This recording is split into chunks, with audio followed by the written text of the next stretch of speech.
Em 2022, a Lei de Cotas completou 10 anos de existência no Brasil. Nesse período, importantes avanços foram realizados nas universidades pelo país. É isso mesmo. A gente tem um dado que em 2016, 63% dos universitários vinham de escola pública. E em 2018, 50% dos universitários já eram, essas vagas de cotas já eram ocupadas por pessoas negras. Então, a gente tem hoje aqui duas convidadas incríveis, né, para debater mais sobre a política de cotas no Brasil. E esse é o tema do nosso episódio de hoje do Desteoriza.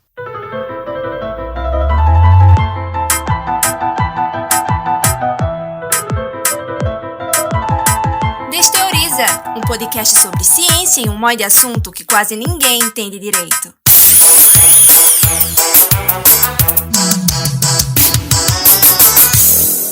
Eu sou Ives Henrique, radialista e coordenador do coletivo Ubirim. Eu sou negro, uso óculos de grau, estou vestindo uma camisa com formas geométricas azul, branca e preta. Tenho o cabelo curto, preto, com um risco freestyle do lado direito do cabelo. É isso. Eu sou Bia Pancararu, sou comunicadora social, sou produtora cultural. Eu sou uma mulher indígena, tenho pele morena clara, cabelos castanhos, ondulados que estão presos, peito coque, uso óculos escuros, ou óculos de grau. Estou com uma regata branca e tenho uma parede branca e amarela atrás de mim. Pronto, a gente recebe aqui hoje duas convidadas mais que especiais, né? Que é a Érica Gualberto e a Mirela Santana. Bem-vindas, fiquem à vontade para se apresentar para quem está nos ouvindo. Primeiro você, Érica. Eu sou Érica Gualberto, sou mulher indígena, apesar de nascida e criada em Recife. Sou morena, pele média, avermelhada, cabelo liso, preto, abaixo da cintura. Sou mestre em História pela Universidade Federal Rural de Pernambuco e graduado em História antes das cotas. E como cotista, estou concluindo o curso de Direito na Federal de Pernambuco como cotista. Estou usando um vestido preto e os brincos de pena que eu ganhei de presente. Pronto, Mirela, sua vez. Olá, gente. Primeiro, agradecer pelo convite. Eu sou Mirela Santana, tenho 21 anos, sou cientista política e sou moradora da comunidade da Baixa, que fica em São Paulo, na zona oeste da cidade de São Mulher Periférica. Compõe atualmente a Rede de Mulheres Negras de Pernambuco, a Articulação Negra de Pernambuco, e também sou diretora operativa da Rede Internacional de Jovens LGBTQIA+. Eu sou uma mulher negra de 1,56 m em média, tenho cabelos mais ou menos no ombro, cacheados, meio black power, mas agora eles estão presos no coque abacaxi. Eu estou usando um brinco que tem uma pedrinha meio alaranjada. Estou com a camisa branca da campanha Eu Voto Negra e eu uso aparelho. Estou com fone preto e atrás de mim tem um guarda-roupa cheio de adesivo que eu faço política e uma janela também. Massa demais, Mirelle, é muito, muito, muito bom te ter aqui. A gente esteve, né, junto aí na caminhada, nos escrevendo para Marco Zero. É um prazer te conhecer, assim, mais um pouquinho.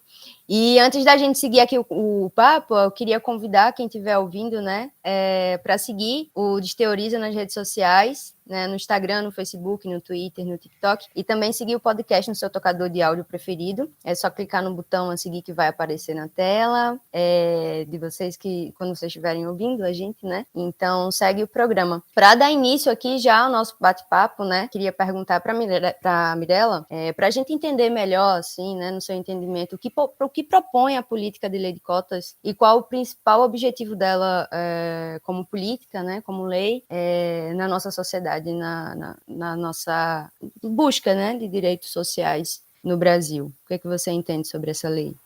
A política afirmativa de cotas, né, assim como várias outras políticas afirmativas, ela vem com o intuito de ser uma ferramenta de acesso para pessoas que não conseguem acessar determinados serviços, né? Isso de forma muito grotesca. E aí a política afirmativa de cotas, ela vem com o intuito gerar o acesso de determinados grupos sociais, vamos dizer assim, às universidades, né? E majoritariamente as universidades públicas, que eu acho que é o intuito da conversa, inclusive, aqui hoje. E aí, para mim, é impossível falar do sistema de política de cotas sem trazer uma perspectiva pessoal, principalmente enquanto mulher negra, né? Então, quando eu falo da política de cotas raciais, por exemplo, eu estou falando porque eu acho que se criou no imaginário que as cotas, inclusive, né, tem até a música, a cota não é esmola, etc., porque no imaginário popular se criou a ideia de que o sistema de cotas ele vem como, de fato, algo para beneficiar alguém, quando na realidade não, né? Quando a gente olha para esse sistema de política brasileira e a gente olha quem de fato consegue acessar esses espaços, a gente entende que a política de cotas ela vem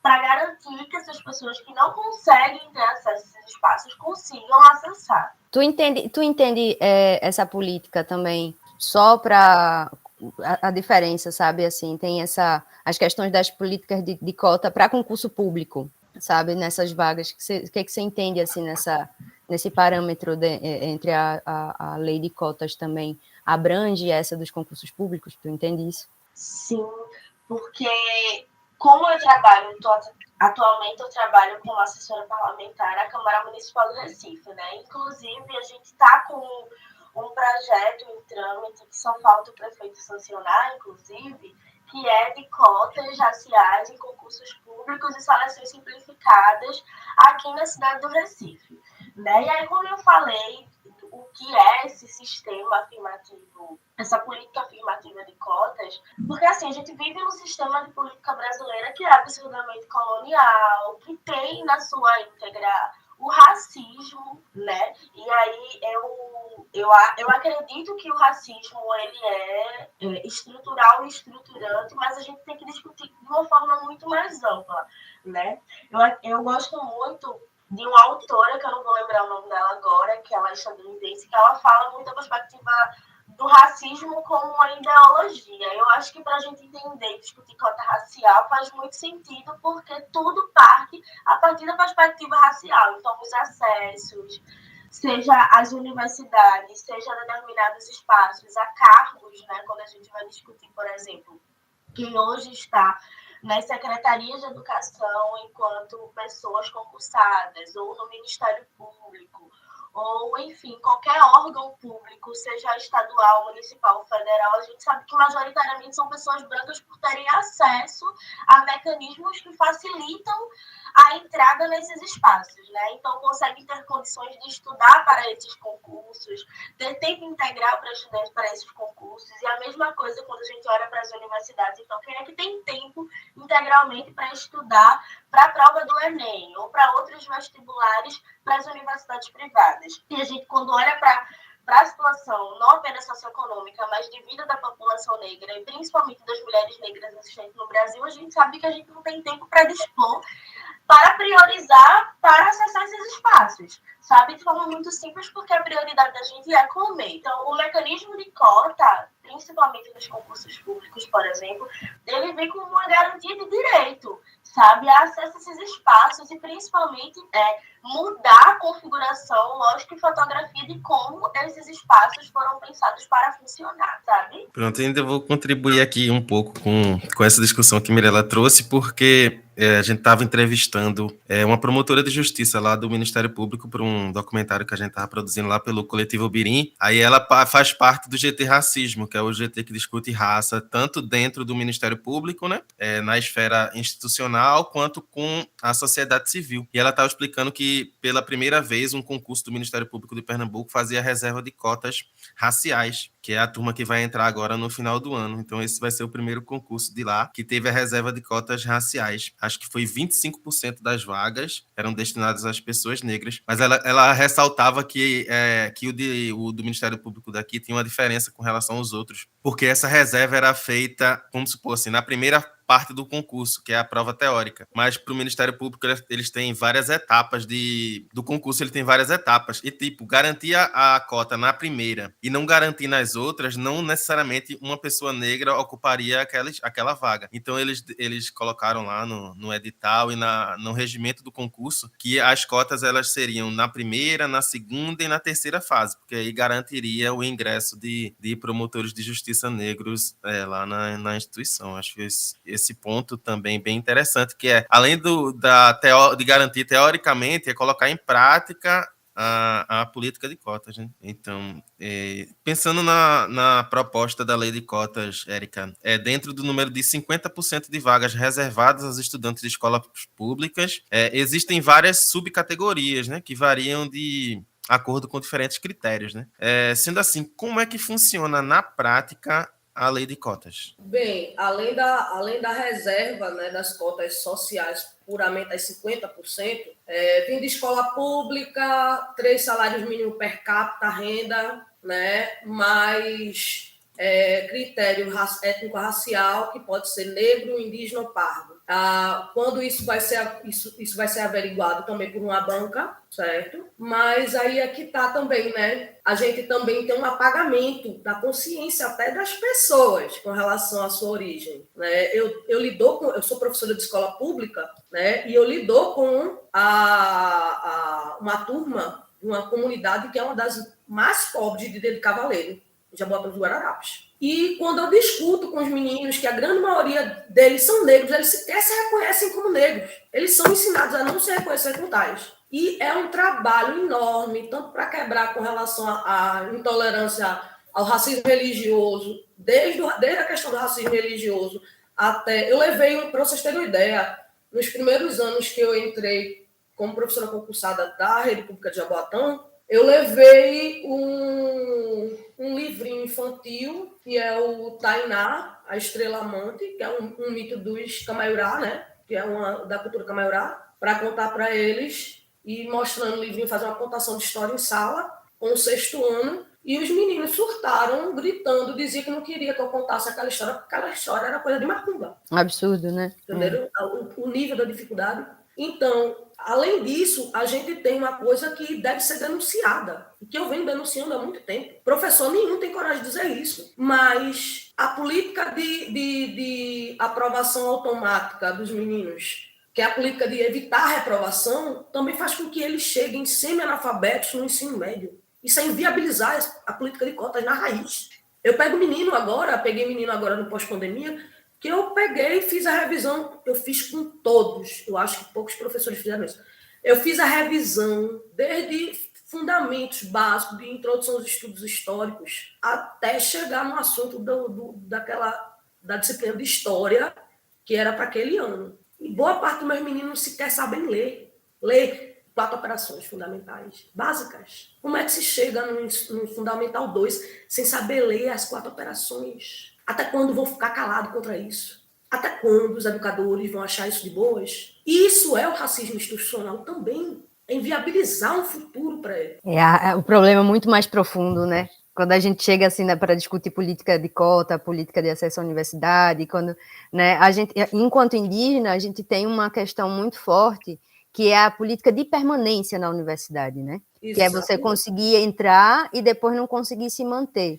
E aí, depois que você entra numa universidade federal, que olha que teu fundamental não foi, o teu ensino fundamental não foi o melhor, o teu ensino médio também não foi o melhor, chega numa universidade para você seguir pau a pau, né, também sem incentivo, né, sem bolsa, sem estar tranquilo, né, para ter sua moradia, para ter alimentação, para ter ali as condições que a gente sabe quem tem, né, favorecido. Então, isso. É botar uma perna lá num degrau sem ter feito um alicerce muito bem. Então, o problema de educação no Brasil é estrutural lá da raiz, desde o pré, desde a creche, sabe?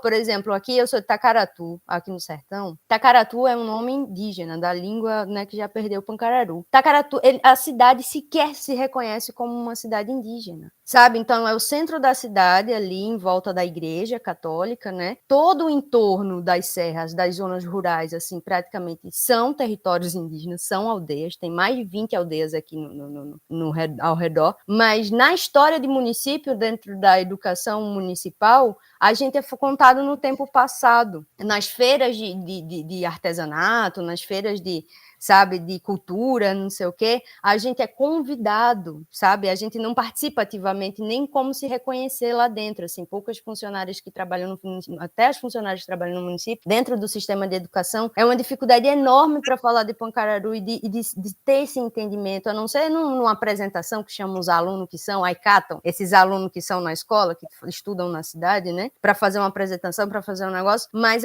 aquela pessoa nascida e criada aqui na cidade, ela não consegue se entender que vive numa cidade indígena, historicamente, socialmente, da cultura, da agricultura, sabe, nos costumes, na comida, da hora que vai acordar, da hora que vai dormir. Pode não se identificar indígena, pode não ser, né, daqui do povo Pancararu, mas vive e mora numa cidade indígena. Então, esse apagamento está desde aqui do sertão, desde aqui de uma cidade que é cercada por uma comunidade tradicional. Imagina numa cidade, né? Imagina na cidade nesse modelo selva de pedra, onde a gente perde completamente o entendimento de quem a gente é no mundo, né? Dentro dos nossos recortes sociais e históricos também.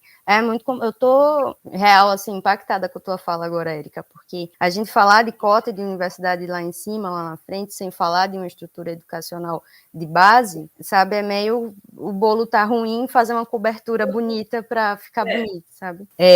Vamos seguindo aqui o papo da gente, e como a gente falou no começo do episódio, esse ano, em 2022, a lei de cotas completou 10 anos, e aí essa pergunta vai para Mirella. Eu queria saber de tu quais foram esses impactos, né, na sociedade e na educação brasileira também, depois desses 10 anos de implementação das políticas de cotas.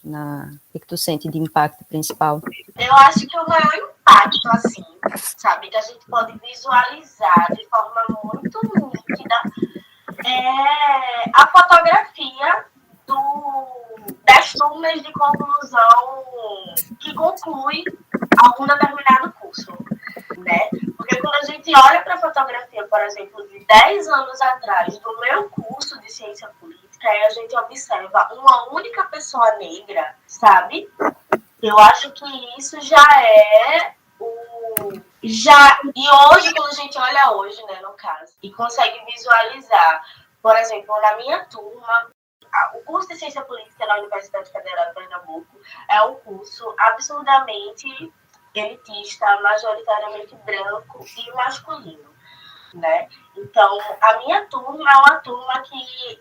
E aí é bem engraçado porque esse ano, que é o ano que a gente conclui, que eu concluí, no caso, né? Só falta colar grau, é um ano que a Lei de Cotas completa 10 anos da sua existência, mas eu entrei, por exemplo, no ano em que o curso de Ciência Política completava 10 anos na Universidade Federal de Pernambuco. Você pode pegar a fotografia da minha turma e a fotografia da turma, mas, enfim... Quando a gente pega a fotografia desses 2 anos de curso, né, de 10 anos atrás e de agora, a gente consegue ver nitidamente o impacto que a política de cotas teve na vida desses estudantes, né? Obviamente que, por exemplo, Bia mencionou a questão de existe uma diferença entre entrar na universidade e se manter dentro da universidade.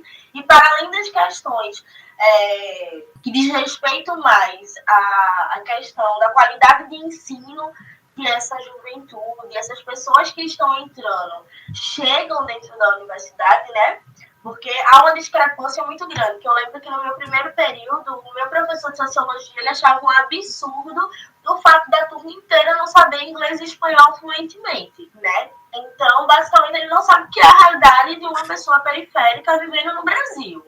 Que muitas vezes a gente não tem acesso a iluminação para conseguir estudar. Quanto mais a curso de, enfim, outras línguas, etc. Né? Então, isso é uma coisa que foge da nossa realidade. Mas, para além disso, de toda essa questão, existe uma questão básica que é você conseguir se manter na universidade no que diz respeito à condição socioeconômica mesmo, né? Atualmente, a gente tem a questão de política políticas de assistência estudantil e etc.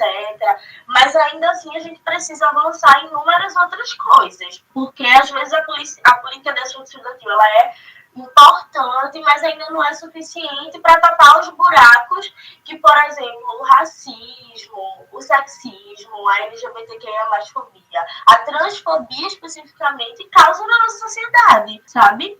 Então, se a gente vê aí uma lista de desigualdades, uma lista de violências que essa população vivencia cotidianamente, desde o momento em que ela vai pegar o ônibus, e inclusive ao não acesso, ao não conseguir pegar esse ônibus, a gente vê que apenas falar de política da assistência estudantil, apenas falar de política de cotas de forma isolada, não é suficiente, sabe? Então, a gente conseguiu avançar muito nesses últimos 10 anos. Então, é indiscutível a importância que a política afirmativa de cotas teve na vida da população negra no Brasil. A gente conseguiu avançar muito significativamente no acesso às universidades públicas, principalmente. Mas ainda não é suficiente. A gente tem muito para avançar. E quando a gente fala desses avanços, a gente está falando de um avanço que antes a gente tinha uma pessoa e hoje a gente tem 3 no curso. Então, para a gente é uma vitória, sabe? É uma vitória significativa, mas a gente precisa avançar muito mais. Porque a política de cotas, ela supre, ainda não de forma suficiente, porque a reserva de cotas ainda é pequena, sabe? E aí a gente vem também, traz esses elementos que a Érica trouxe brilhantemente, que a gente precisa olhar para todas as outras coisas que vêm antes da gente, inclusive, pensar no acesso à universidade, né? Mas também pensar no acesso a garantias de permanência dessas pessoas na universidade. Porque, por exemplo, uma discussão que algumas pessoas, principalmente algumas figuras políticas trazem que me irritam profundamente, é olhar, fazer análise da efetividade da política afirmativa de cotas de forma isolada. A gente não pode olhar o efeito de uma política pública de forma isolada, sabe? A gente precisa ver quais outras coisas implicam, porque, vamos lá, quando a gente olha a quantidade de pessoas que conseguem entrar na universidade a partir do sistema afirmativo de cotas, a gente vê que a gente consegue ter o preenchimento das vagas que é destinada para aquela determinada categoria, seja escola pública, a perspectiva de distribuição de renda ou cota racial. Mas quando a gente olha, por exemplo, para os dados de quem consegue concluir esses cursos, e é de fato conseguir, porque as condições são inúmeras. E aí a gente olha, por exemplo, do motivo de várias pessoas conseguirem terminar, que é hoje atualmente, assim, olhando a dados frios, que conseguem terminar os cursos acadêmicos no período certo, o que demora o dobro do tempo, ou o tempo ideal em mais 2, 3 anos, por vários motivos, porque conseguiu trabalho, porque precisa trabalhar e etc, sabe? Então, falar da efetividade da política afirmativa de cotas, para mim, está totalmente ligado a falar também das políticas de assistência estudantil, inclusive dos investimentos, né, da universidade. A gente acabou de sair, nesses últimos 2 anos, né, acabou de sair não, já estou em 2023, mas a gente aí, principalmente nesses últimos 2 anos, a gente vivenciou uma política de corte de verbas diretamente no ensino superior público, sabe? Então, apesar dos avanços, a gente precisa avançar muito mais na discussão do impacto da política de cotas. Mas, como eu falei, a gente, enquanto uma mulher negra, que é a primeira pessoa da família a acessar o ensino superior e conseguir concluir o ensino superior, a política de cota ela não teve apenas um efeito distante, de forma indireta, na política brasileira. Pronto, ficou um gancho perfeito até para a próxima pergunta, mas eu vou querer complementar um pouco o que Mirella falou, trazendo da minha visão particular. Quando eu entrei na universidade, foi 2013.2, quando a lei de cotas foi aplicada, a minha turma de rádio e TV foi a primeira com a implementação da lei de cotas em vigor, aí na UFPE. E dentro da turma tinha umas pessoas que eram negras e não eram cotistas, como é o meu caso, porque eu estudei como bolsista em escola particular, apesar de ser escola de bairro, de ser menor do que normalmente é uma escola particular, mas eu fui bolsista Aí eu não consegui ingressar por meio das cotas, mas tinha muita gente cotista lá na minha turma. E essa perspectiva muda também a visão do docente, porque ele olha para a turma e vê, olha, quantas pessoas negras tem aqui. Talvez eu tenha que mudar um pouco a minha abordagem e tenha que trabalhar temas que normalmente eu não trabalho.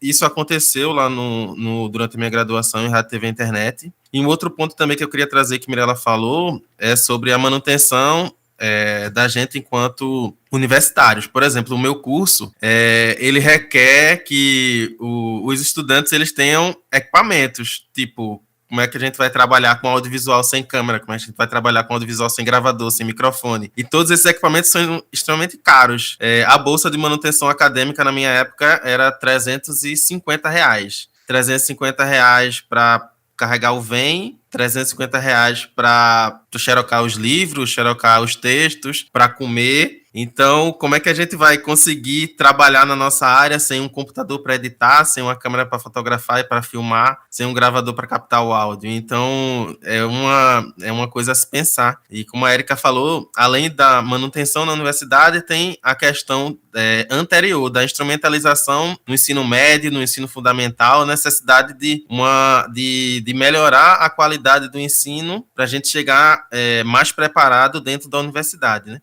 Então, com essas duas reflexões, eu trago essa pergunta, né? Porque depois desses 10 anos, estava previsto uma revisão na lei de cotas, que poderia alterá-la ou mantê-la do jeito que está. Aí eu pergunto a vocês duas se a lei de cotas deve ser alterada e, se sim, em que perspectiva? Eu queria que a Érica começasse. Creio eu que ainda não tem como, né, fazer grandes alterações, a não ser se for com relação a parear a questão eu acho que deveria ter, né, dentro do Conselho Federal de Educação, um maior espaço, né, para essas comunidades que são beneficiadas, com as pessoas interessadas, os movimentos sociais interessados, para ver essa questão dessa modificação da lei de cotas. Porque não adianta só a questão da alteração técnico-jurídica, seguir a programação, e também eu não vejo muito futuro a ver grandes alterações sem essa questão de se pensar também na manutenção, né? A Bolsa de Incentivo Acadêmico de Manutenção ela é anterior às cotas, né? Pelo menos na Federal Rural. Antes de haver cotas, tinha direito à Bolsa de Manutenção Acadêmica, na época era 200 e pouco, quando eu entrei em História, né? Em 2004, 2005, por aí. E também a gente não pode só pensar na política de cotas em si, sem pensar também na educação básica. A gente está com um contexto da educação básica extremamente nefasto, né? A gente está aqui discutindo as dificuldades que cada um de nós enfrentamos dentro do ensino superior, mas a gente está com uma problemática de uma manutenção de verba para merenda escolar, por aluno, né, per capita, em torno de 36 centavos para cada refeição. A gente está com uma emenda constitucional 108, que é destinada à verba do Fundeb, que privilegia escolas em bairros onde já tem uma quantidade considerável de alunos mais brancos do que negros e que já tem alguns privilégios, que são as que têm maior índice do IDEB, geralmente são de comunidades que não passam por tanta dificuldade quanto a que eu trabalho, e atende principalmente a comunidade do Sapunu, né, no entorno de Cavaleiro, da Estação Alto do Céu, onde os meninos, os pais deles, os avós deles,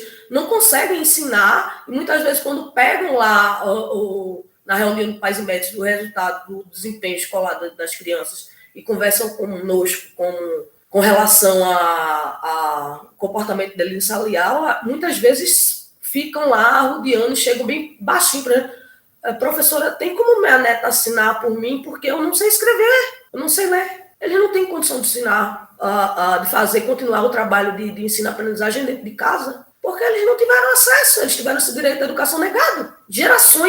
São gerações de avós, a maioria mulheres, né? Aí a gente vê a questão classe, raça, gênero. Isso é racismo estrutural também. E quanto à permanência, a não terminar o período correto do curso, que é o meu caso também, que eu não estou terminando, você tem uma sobrecarga de trabalho, você precisa trabalhar. Tem colegas meus que não têm uma garantia no mercado de trabalho, Você não tem uma garantia, porque se você tiver uma pele mais escura, tiver um endereço da cidade de Tabajara, Olinda, e tiver uma tatuagem, ainda por cima for mulher, sua chance é muito mais baixa. Eu tenho amigas minhas que prolongaram o curso para ter mais tempo para estagiar, para ter mais tempo para manter o vínculo, pelo menos receber a bolsa do estágio, para pagar as contas. Aí quando chega lá na frente, quando você tá com o diploma na mão, né, que as coisas estão dando certo, vão olhar para vocês, né? Pra gente, como a gente dizer, foi sorte, foi dado também, né, com acesso facilitado, quem não consegue, né? E o esforço de gerações que eu citei aqui, quantas gerações tiveram esse direito negado? Exatamente. Tem ainda hoje. E aí, Mirela, também a mesma pergunta, se você pudesse modificar, né, se você tem alguma, assim, se você pudesse alterar alguma coisa na lei, ou se acha que ela deveria ser alterada, se sim, o quê? Eu acho que eu tenho algumas preocupações, mas, assim, bem específicas com relação a essa revisão da lei de cotas, né? Primeiro, porque até agora, provavelmente ela vai ser de fato revisada ano que vem, né? Não é obrigatório, mas pelos movimentares, assim, provavelmente, de fato, ela vai ser revisada no ano que vem. E aí a gente tem duas perspectivas, né? A primeira, quando a gente olha para a política do cenário do Congresso Nacional, por exemplo, do Senado, e inclusive para o presidente da República atualmente, a gente vê um cenário caótico para a revisão esse ano da política afirmativa de cotas. Mas quando a gente olha para o ano que vem, por exemplo, também me preocupa bastante. A gente sabe que a gente tem um Congresso majoritariamente bolsonarista de centro-direita e de direita extrema. Da mesma forma, quando a gente olha para a fotografia do Senado, essa mesma configuração se repete, sabe? Então, muito me preocupa a forma com que essa revisão, a forma com que essas discussões vão ser levadas na hora de se discutir, de se rediscutir a política afirmativa de cotas. Porque é essa mesma galera que fala que racismo não existe, que o povo não está passando fome, sabe? Que não precisa colocar mais dinheiro na universidade pública, porque tem a velha balbúrdia, etc. Que ali é um espaço de algazarra. Então, quais condições a gente tem para revisar a política afirmativa de cotas, sabe? Eu acho que a primeira coisa é essa. A segunda coisa é, no mundo ideal, em que a gente tivesse um congresso e, de fato, a gente tivesse condições de fazer uma revisão efetiva na política afirmativa de cotas, a gente precisaria olhar para duas coisas centrais, né? Porque, no meu ponto de vista, a política afirmativa de cotas, ela, de fato, ela é efetiva.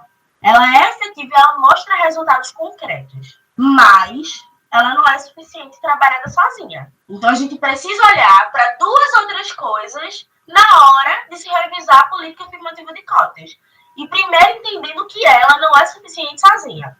A primeira coisa é a questão de garantia para que essas pessoas possam, de fato, concluir o ensino superior, sabe? Dar melhores condições, e isso a nível federal. Porque, por exemplo, quando a gente olha para essa perspectiva da assistência estudantil, isso vai depender de universidade para universidade. Quando a gente olha para as universidades privadas, por exemplo, a gente não tem nenhum tipo de política de assistência estudantil, sabe? E a gente vê, por exemplo, que muitas pessoas negras acabam, principalmente pela flexibilidade do vestibular, por ter vestibular 2 vezes ao ano e etc., acabam acessando o ensino superior, muitas vezes a partir da universidade privada, por conta dessa maior quantidade de vestibulares e etc. Então, de que forma a gente vai discutir a política dessa estudantil de forma mais aprofundada e que, de fato, possa dar condições para que essas pessoas possam concluir o curso? E aí a gente tem que olhar para um elemento que a Érica falou de forma brilhante. Eu estava conversando com uma amiga semana passada sobre perspectivas de mestrado e etc., e ela estava contando um pouco da experiência dela e dizendo, Mirela, eu tive que esticar a minha graduação por mais de 2 anos por conta da política da assistência estudantil, que era pequena, sim, o valor era pequeno, mas a gente sabe que pra gente que não tem nada já é muita coisa, sabe? Então, eu tive que esticar a graduação por 2 anos, muitas vezes pagando uma disciplina por semestre, e não reprovei nenhuma, mas tive que, de fato, fazer esse processo de esticar. E tive que emendar logo no mestrado de forma desesperada, pensando na bolsa do mestrado, que era a única forma de eu conseguir me manter. E muitas vezes tentando esticar ao máximo, porque não tem perspectiva de mercado. principalmente quando a gente olha para as ciências humanas, né? E aí a gente vê ciências sociais, ciência política, antropologia e etc. Isso vem de forma ainda gritante, assistência social e etc. Assistência social vem de forma ainda mais gritante. Mas a gente ainda tem que olhar para um segundo elemento. O primeiro é esse da garantia de se manter dentro da universidade e sair dela, né? E a segunda coisa é a todos esses elementos que, enfim, Érica está trazendo que vem antes, sabe? Como é que a gente vai discutir o acesso à universidade e principalmente a partir de uma perspectiva absurdamente de competição única, né, singular, em que todo mundo está saindo do mesmo ponto, ou se não, a partir do sistema de cotas, a gente está colocando a faixa um pouquinho mais para frente para que todo mundo consiga correr de forma igual, quando na realidade não é isso. A gente precisa olhar para todas as coisas que vêm antes. Eu fui estudante, assim como Érica, eu acessei a universidade a partir das 3 cotas, né, de escola pública, a cota de renda e cota racial, sabe? E assim, dentro do sendo estudante de escola pública, eu vi que a realidade assim que era a minha aplicada era muito distante, assim, quando a gente via alunos de universidade privada que faz vários cursinhos, além de fazer de estudar em escolas privadas e fazer vários cursinhos caríssimos, né, pré-vestibular, que possibilitam ainda que essas pessoas tenham uma outra perspectiva de acesso e fazer essa prova com uma outra pegada, sabe, e ainda no senso pesado de competição.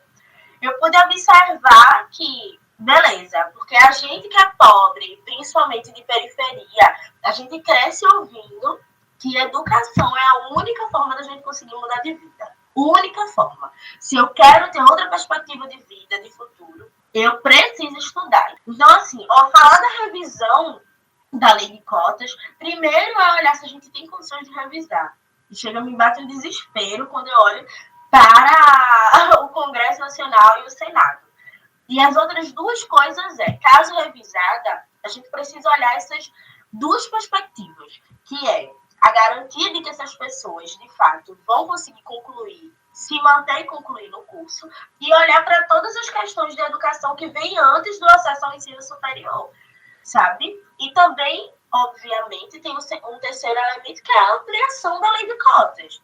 A gente entendeu, por exemplo, que existe uma discussão atualmente na perspectiva da lei de cotas federais para a população trans e travesti vivendo no Brasil. O Brasil é um dos países que mais mata pessoas trans e travestis. A gente não está falando sobre isso dentro do Congresso.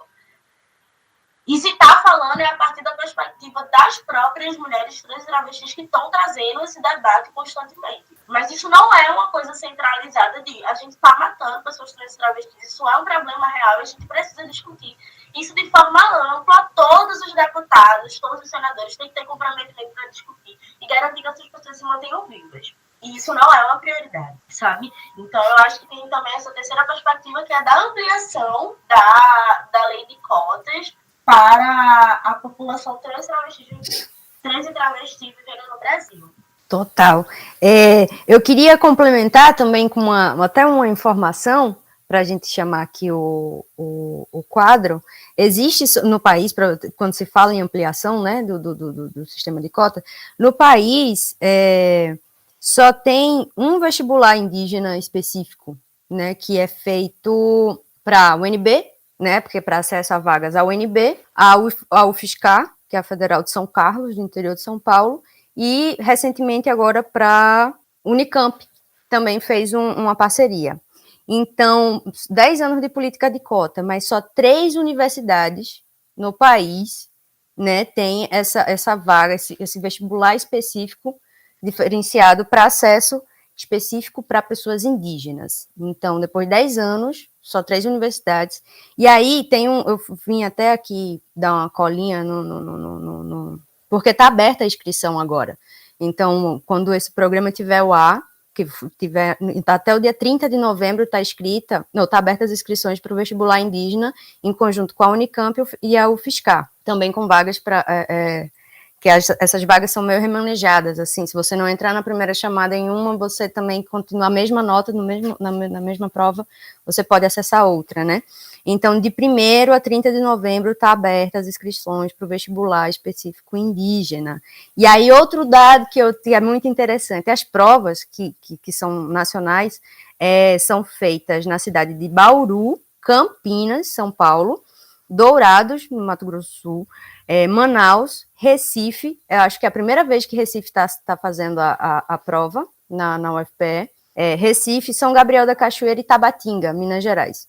Só nessas cidades que existe, né? Então, por exemplo, o Nordeste, todo indígena do Nordeste que quiser fazer a prova de acesso vai ter que viajar até Recife. Então, o indígena do Ceará, da Paraíba, vai ter que vir até Recife para fazer essa prova. Qual é a dificuldade? Isso que me vem, né? Já existe essa política.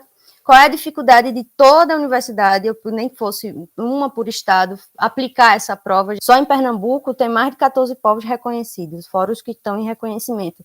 E a política de educação indígena é muito atrasada. Está muito atrasada. Muito. A gente está, caminhando, eu acredito que é sempre 2 passos para frente e 1 para trás. Esse sentimento que eu tenho, 2 passos para frente e 1 para trás. O recorte dos universitários indígenas é uma coisa que ainda está muito longe do que a gente precisa ter, né, como uma política nacional, assim, nacional. O entendimento que você vai ter população indígena do extremo norte ao extremo sul. Então, é uma dificuldade até do mecanismo, né, querer fazer a engrenagem rodar, porque o mecanismo já existe, só pode ser melhor aperfeiçoado. Eu fico imaginando aquele indígena que que tem essa vontade e tem uma porta, né, que é o vestibular específico diferenciado para a população, mas aí eu tenho que fazer a prova. Eu sou de Maranhão, aí eu tenho que vir do Maranhão para Recife para fazer essa prova, sabe? Então, está muito, muito distante, está muito distante. Então, que se houver essa reformulação, que a gente consiga dar muito mais atenção a esses recortes, tanto para a pessoa indígena, quanto para a pessoa com deficiência, para pessoas trans, sabe? Então, tem muito detalhe. Eu estou sentindo falta de mais gente diversa, sabe? Fazendo essas leis, fazendo essas políticas. E é muito conversa aqui. Se deixar, a gente vai embora, dá 5 horas de conversa aqui, mas a gente tem um quadro para chamar aqui no Desteoriza, que chama Conta a Tua História. E a gente vai ouvir hoje a opinião das pessoas sobre a lei de cotas. Então, vamos ouvir? Conta a tua história. Não só a favor das cotas raciais, das cotas no geral, né? Mas pensando especialmente nesse momento de debate de cotas, né, que está rolando, que é uma forma de reparação histórica, assim, para muitos grupos, né? Pensando na população indígena, negra, né? Também até pensando nas possibilidades de expansão de cotas entre as pessoas trans, né, que, enfim, é uma questão que ainda não se debate, mas eu penso assim, que principalmente é uma forma de reparar grupos que estão marginalizados, né, na sociedade. Infelizmente, o Brasil ele precisa das cotas. Eu digo infelizmente porque seria muito bom se todo mundo tivesse o mesmo grau de ensino, as mesmas oportunidades e que as cotas não fossem necessárias porque fosse uma coisa natural. Mas não é, dada a circunstância do cenário educacional de todo o país. Sim, eu sou a favor das cotas porque é necessário para que todo mundo tenha oportunidades iguais para entrar na universidade. Eu sinto no meio da faculdade, especialmente faculdade pública, é muito enriquecedor a quantidade de pessoas que vêm de lugares completamente diferentes, de estruturas completamente diferentes, que passaram por coisas completamente diferentes e conseguem trocar experiências. Eu senti isso muito forte. Quando eu entrei na faculdade, eu acho que isso é muito enriquecedor e muito importante para qualquer faculdade. Eu acho que isso é realmente essencial. Todo mundo vai mudar a cabeça de alguma forma e isso é incrível. Pronto, muito massa, né? E como a gente já falou, Mirella e Érica, a lei de cotas aumentou o número de pessoas negras de escola pública e indígena nos espaços universitários, né? Então, qual a importância desse aumento para a sociedade como um todo, né? Se a Érica quiser começar, pode ficar à vontade. Bem, eu posso falar com relação a uma questão de história pessoal minha, né? Eu sou membro da Comissão de Igualdade Racial da OAB-PE como colaboradora e, junto com Dimas Funiô, advogado, entre outros também a Damares, entre outros advogados indígenas, a gente está formando a Comissão dos Povos Indígenas dentro da OAB Pernambuco.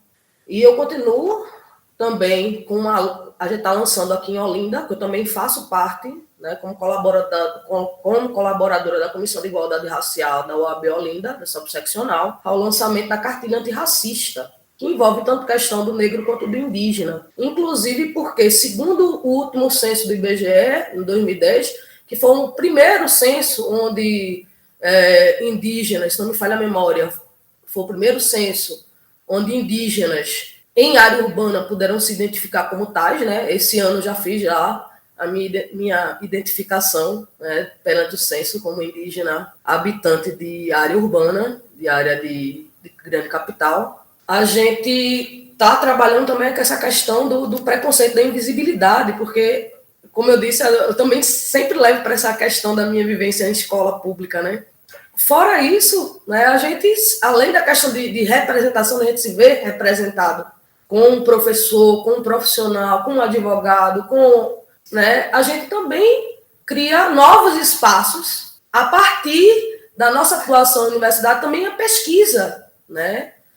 E meu mestrado foi justamente sobre a história militar das mulheres indígenas, né? Quem disse que mulher não vai para a guerra, ainda mais mulher indígena? Né? Via desde o período colonial.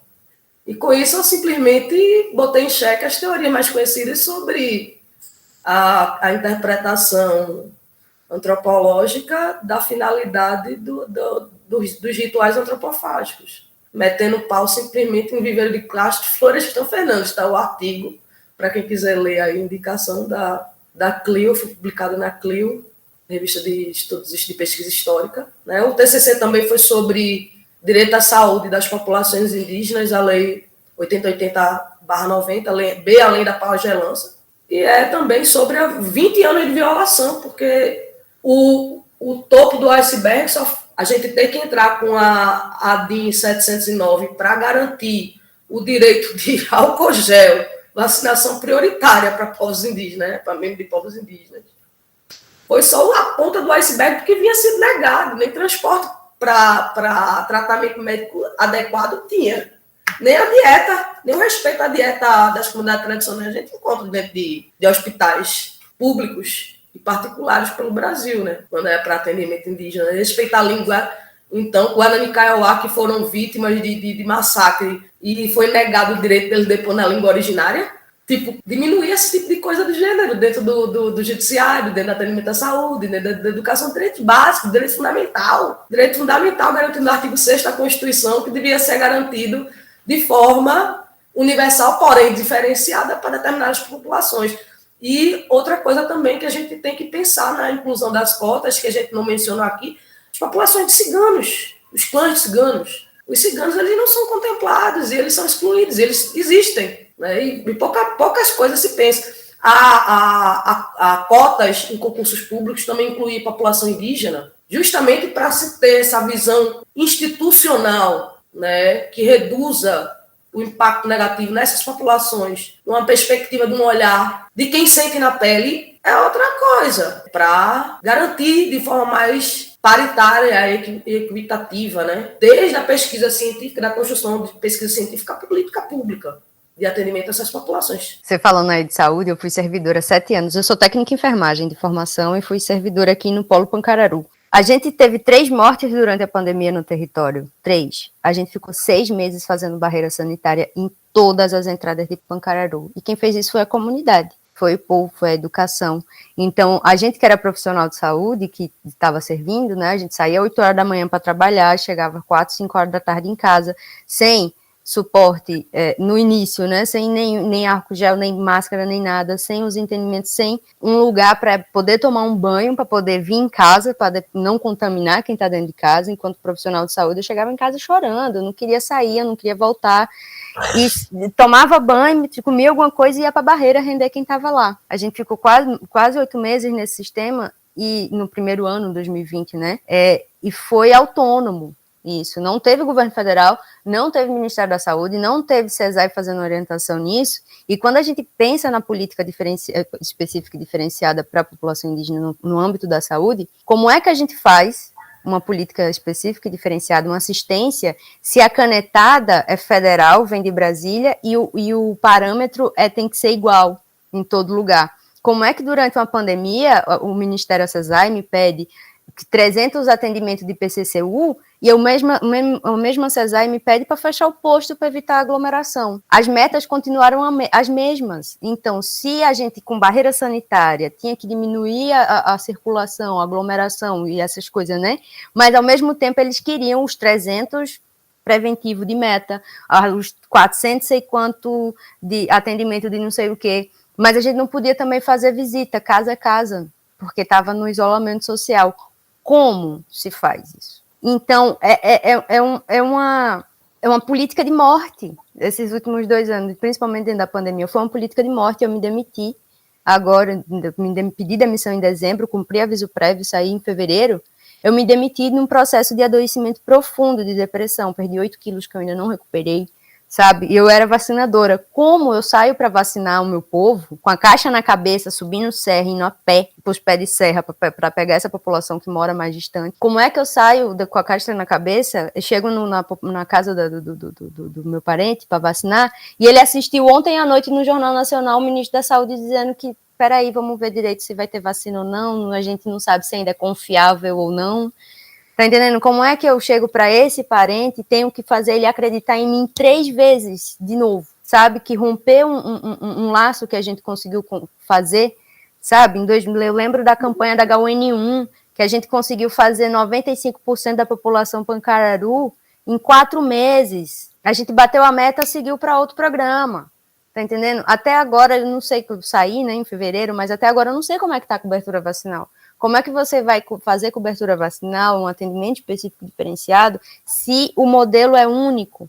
Por mais que existam 26, 28 de 6, né, espalhados assim no sistema de saúde, como é que tu me forma profissionais indígenas de saúde, né, na área de administração, tem tanto profissional indígena, mas a gente tem os ministérios tudo parelhados, né? Você vê os coordenadores de saúde são militares, quem está nas coordenações da FUNAI são militares, e que não tem experiência nem entendimento nenhum, sabe nem o que está fazendo ali, né? Então foi nesses 4 anos, eu entrei em 2014 na saúde indígena, saí agora, eu fiquei mais 7 anos, então até 2016, 2017 foi bom.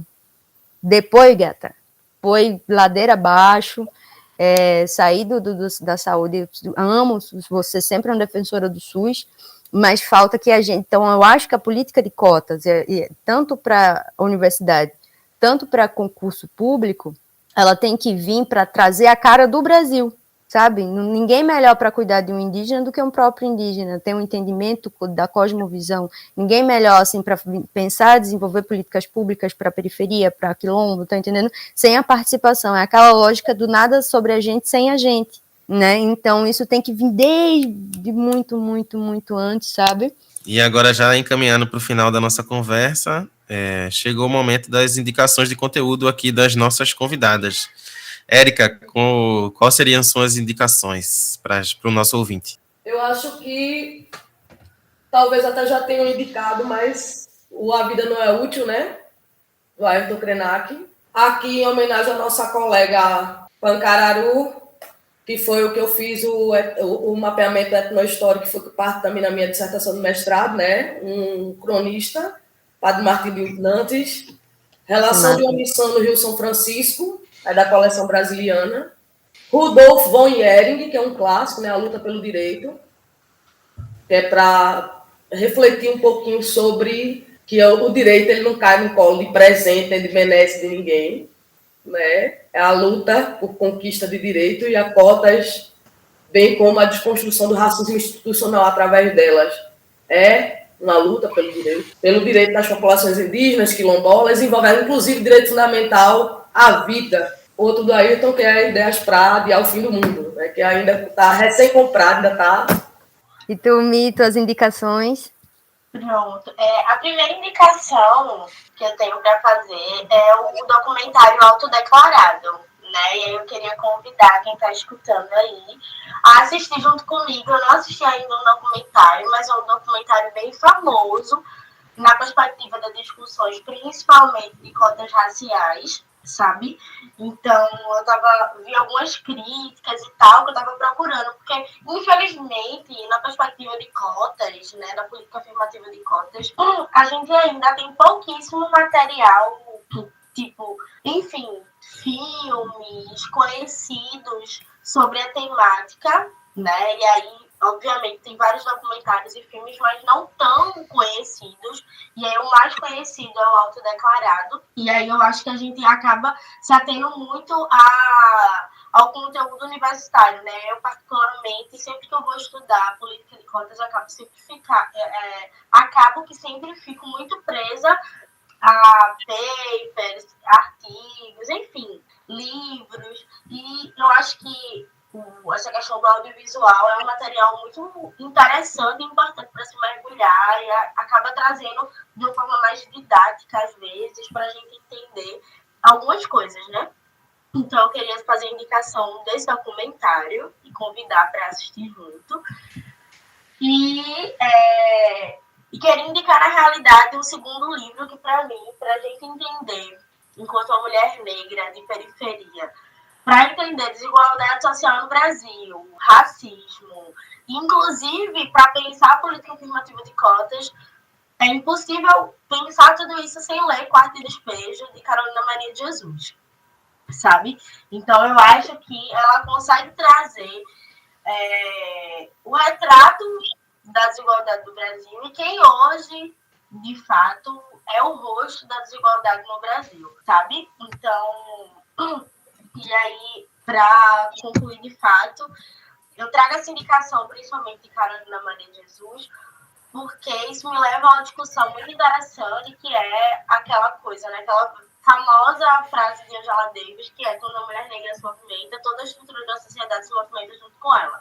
Então, para a gente entender o impacto, por exemplo, da política de cotas na vida de nós, mulheres negras, é só olhar que, de fato, quando a gente passa a acessar o ensino superior público, quando a gente passa a entrar dentro das universidades, a gente não entra sozinha, a gente, de fato, abre caminhos para que outras pessoas da nossa família, da nossa comunidade, em nosso entorno, possam, de fato, entrar. Então, eu acho que falar de política de cotas é também falar sobre a construção histórica das mulheres negras no Brasil, do movimento negro brasileiro, da população indígena, da população trans e travestis, que eu espero que daqui a alguns anos possa também estar discutindo a perspectiva de cotas a partir da população T, né? E eu acho que é isso.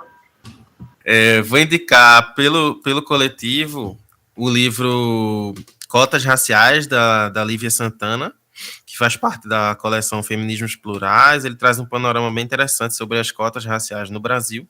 E vou indicar também, fazer o jabá aqui do coletivo Birim, que é o coletivo que eu faço parte. A gente faz produção audiovisual sobre negritude, sobre questões étnico-raciais, e a gente está com 2 produções aí recentes, que é o documentário Resistir a um Ato de Fé, sobre as religiões de matriz africana e o racismo religioso. É uma série de 4 episódios. Você pode acompanhar lá nas redes sociais do Coletivo Birim, que tem o link para o YouTube, que tem esses episódios. O arroba da gente é @Coletivo Birim. E no último dia 17, a gente lançou, em parceria com o canal Em Frente e a Fundação Tide Setúbal, o documentário Salve, que conta a história lá da Casa de Sal, uma casa que foi construída com garrafas lá na ilha de Itamaracá, e a gente conta um pouco dessa história. O documentário está no canal Em Frente, e você pode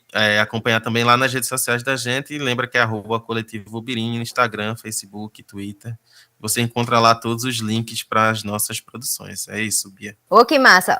Eu tenho uma indicação, na verdade, é um convite muito auspicioso, porque também é jabá. A Bicha é Ousada, eu ainda estou metida com cinema, e eu tenho um filme que vai fazer a estreia real, oficial, de verdade, no Cine São Luís, dentro da programação do CinePE na mostra competitiva. Então, a estreia de Rama Pancararu, que é o meu longa de ficção, onde eu assino o roteiro, assino a produção também, protagonizo, eu tô lá de atriz, gente, tá muito bonitinho. É um roteiro que fala sobre os incêndios que aconteceram aqui em Pancararu, na eleição do Bolsonaro, no segundo turno. A gente teve aqui 2 comunidades, né, violentadas com esses incêndios, e o roteiro do filme vai desbravando a construção de uma matéria, uma reportagem, onde eu recebo uma jornalista, e esse encontro de uma mulher indígena e uma mulher sulista, branca, né, da mesma idade, muito parecidas, e aí só indo assistir para saber. Então, dia 13 de dezembro, dentro da programação do CinePE, Cinema São Luís, vai ser histórico, estou organizando aqui a ida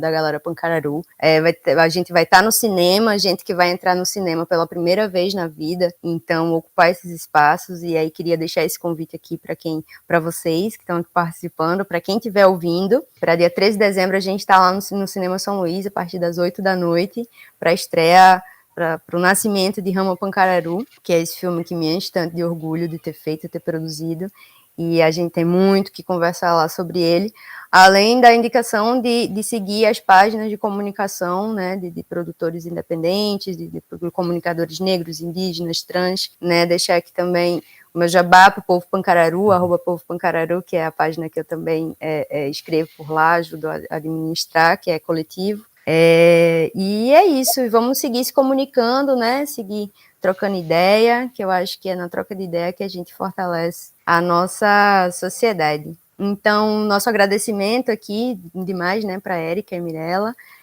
não esquecer, né, de seguir as páginas do Desteoriza no Instagram, no Facebook, no Twitter, no TikTok, a acompanhar também, né, aquelas pessoas que você admira, fortalecer as nossas narrativas e as novas narrativas que a gente vem propondo. Então, a gente pode seguir aqui essas considerações finais, agradecer, né, Mirella e Érica pela participação, e Mirella, pode começar as considerações finais?